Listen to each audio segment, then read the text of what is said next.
Hi all, welcome to Study Scale. Our topic of the day is motion. എന്താണ് motion എന്ന് നമുക്ക് നോക്കാം.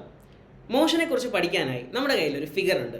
ഈ ഫിഗറിലെ കാറിൻ്റെ പൊസിഷൻ മനസ്സിലാക്കിക്കൊണ്ട് we can understand the concept of rest and motion.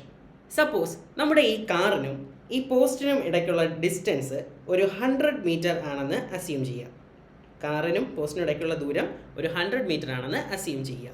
സമയം കുറച്ച് കഴിയുമ്പോൾ, ഫോർ എക്സാമ്പിൾ ഒരു 5 സെക്കൻഡ് കഴിയുമ്പോൾ ഈ കാറിൻ്റെയും പോസ്റ്റിനും ഇടയ്ക്കുള്ള ദൂരം 100 മീറ്റർ ആയിട്ട് തന്നെ നിൽക്കുകയാണെങ്കിൽ നമുക്ക് മനസ്സിലാക്കാം കാർ അതിൻ്റെ പൊസിഷൻ എന്ത് ചെയ്തിട്ടില്ല, ചേഞ്ച് ചെയ്തിട്ടില്ല.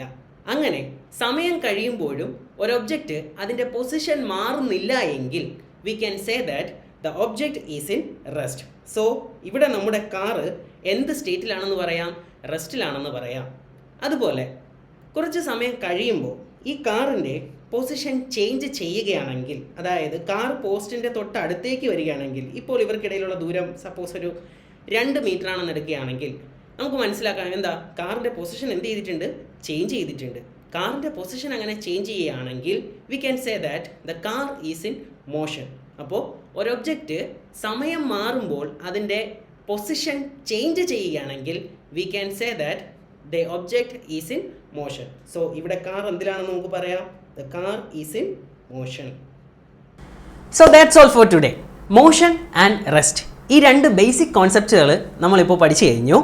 Now I have a question for you. ഒരേ സമയം ഒരു ഒബ്ജക്റ്റിന് റെസ്റ്റിലും മോഷനിലും ഇരിക്കാനാവുമോ? What do you think? Let us know in the comment section.